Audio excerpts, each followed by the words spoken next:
Alors Benoît, pour les novices, pour les enfants, pour tous ceux qui n'y connaissent rien, dont je fais partie, est-ce que vous pouvez nous expliquer la différence entre un kayak et un canoë, comment tout ça fonctionne, parce qu'on est un peu perdu parfois. Alors ils sont déjà très similaires extérieurement, ils ont deux origines différentes. Le canoë il vient des Indiens d'Amérique et le kayak vient des Esquimaux. Les deux étaient utilisés pour la chasse, la pêche, le transport, etc. Donc maintenant on a des bateaux qui sont complètement différents en compétition, qui sont construits en composite, donc fibre de carbone, fibre de Kevlar, résine époxy, tout ça dans des ateliers qui sont spécialisés dans le canoë et le kayak. Extérieurement, on voit les deux bateaux, ils se ressemblent beaucoup, ils ont les mêmes mensurations, que ce soit pour la longueur, la largeur, le poids. Ce qui change complètement, c'est la position du pagayeur. Alors ça, donc en kayak, il est assis sur un siège.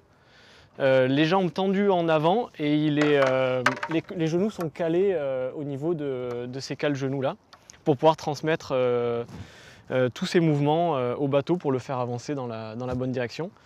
Et donc le canoë, la différence, c'est qu'il est à genoux.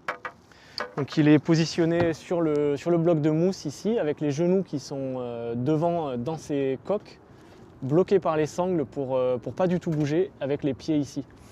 Donc en fait ça pose des soucis d'équilibre qui sont vraiment différents du kayak parce qu'il est plus haut et il contrôle le bateau différemment, donc c'est une technique qui est un petit peu différente quand même.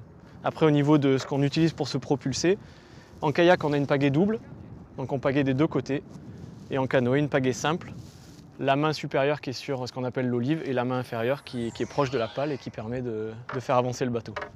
Et alors petite question sur le kayak extrême, c'est quoi exactement?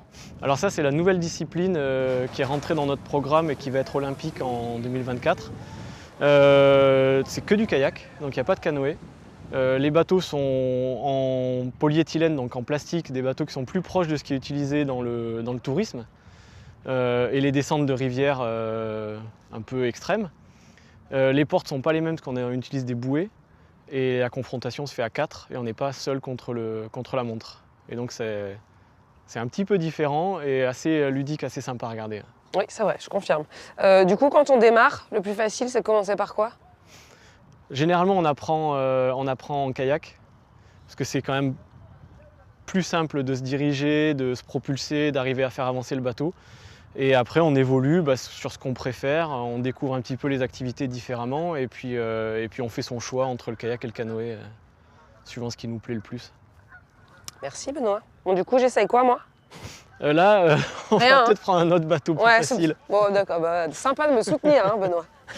Merci.